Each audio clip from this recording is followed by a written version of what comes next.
নমস্কার বন্ধুরা, ফাইনালে উঠে গেল গুজরাট টাইটেন্স। আইপিএল 2026 সালের ফাইনাল ম্যাচ অনুষ্ঠিত হবে রয়্যাল চ্যালেঞ্জার ব্যাঙ্গালুরুর সঙ্গে গুজরাট টাইটেন্সের মধ্যে। বৈভব সূর্যবংশী তিনি আসলেই কি কোনো রোবট? আইপিএল 2026-এ একের পর এক রেকর্ড ভেঙেই চলেছেন।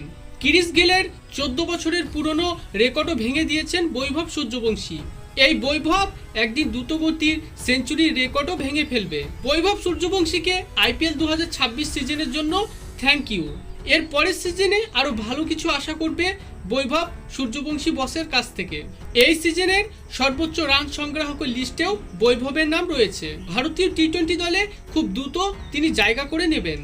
ভারতের জার্সি গায়ে দিয়ে এই বৈভব একদিন বিশ্ব কাঁপাবে। বৈভব সূর্যবংশী হাফ সেঞ্চুরি বা সেঞ্চুরি ঠিক আগ মুহূর্তে আউট হয়ে যাচ্ছেন। এলিমিনেটর ও কোয়ালিফায়ার 2 ম্যাচে সেঞ্চুরির খুব কাছে থাকলেও বৈভব সূর্যবংশী সেঞ্চুরি করতে পারেননি। এই সিজনে 776 রান, 72টি ছক্কা, স্ট্রাইক রেট 237। সত্যি অবিশ্বাস্য তার ব্যাটিং স্টাইল। ভবিষ্যতের একজন ভয়ঙ্কর বিধ্বংসী ওপেনার ব্যাটসম্যান হতে চলেছেন বৈভব। রেকর্ড করলো প্রথম কোনো প্লেয়ার যে কম ম্যাচ খেলেই 1000+ রান করেছেন। কোয়ালিফায়ার 2 ম্যাচে রাজস্থানের বিপক্ষে 47 বলে 96 রানের একটি বিধ্বংসী ইনিংস খেলেন। পরপর দুটি ম্যাচেই সেঞ্চুরির কাছে গিয়েও সেঞ্চুরি মিস হয়ে গেল তার। 7টি 6 ও 8টি 4-এর সাহায্যে 205 স্ট্রাইক রেটে 96 রানের একটি ইনিংস খেলেন। ব্রিলিয়ান্ট, অসাধারণ, বিধ্বংসী, দুর্দান্ত ইনিংস বৈভব সূর্যবংশীর। গুজরাটের বিপক্ষে ম্যাচটি হেরে যাওয়াতে সবথেকে বেশি দুঃখ পেতে মন খারাপ করতে দেখা গিয়েছে বৈভব সূর্যবংশীকে। সাই সুদর্শন দুর্দান্ত পারফরমেন্স করছে জিটির হয়ে, তবে পরপর দুটি ম্যাচেই তিনি হিট আউট হলেন। শুভমান গিল অসাধারণ তার ক্যাপ্টেন্সি, অসাধারণ তার পারফরমেন্স।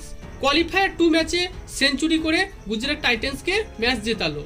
3টি 6 ও 15টি 4-এর সাহায্যে 53 বলে 104 রানের একটি ইনিংস খেলেন। প্রথমে ব্যাট করে রাজস্থান রয়্যালস 6 উইকেট হারিয়ে 214 রান সংগ্রহ করে। যশস্বী জয়সওয়াল ভালো পারফরমেন্স দিতে পারেনি, মাত্র 1 রান করেই তিনি ফিরে যান। দলের হয়ে সর্বোচ্চ রান করে বৈভব সূর্যবংশী 96। রবীন্দ্র জাদেজা 35 বলে 45 রান করেন এবং শেষে ডোনোভার ফেরেরা 11 বলে 38 রান করে দুর্দান্তভাবে ম্যাচ ফিনিশ করে। 4টি 6 ও 2টি 4-এর সাহায্যে 38 রান করেন। স্ট্রাইক রেট ছিল 345। গুজরাট টাইটেন্সের হয়ে বল হাতে মোহাম্মদ সিরাজ, প্রাসিদ কৃষ্ণা 1টি করে উইকেট তুলে নেন। কাকিশোর আবাদা ও জেসন হোল্ডার 2টি করে উইকেট নেন।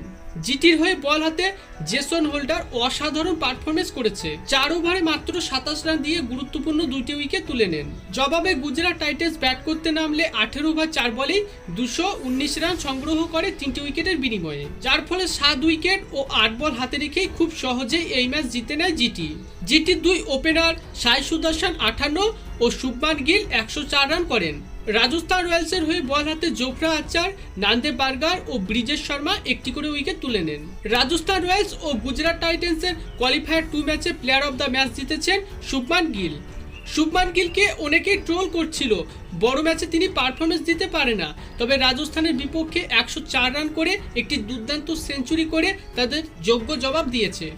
তো বন্ধুরা, রাজস্থান ও গুজরাটের ম্যাচটি আপনার কেমন লেগেছে তা কমেন্ট অবশ্যই জানাবেন। ধন্যবাদ।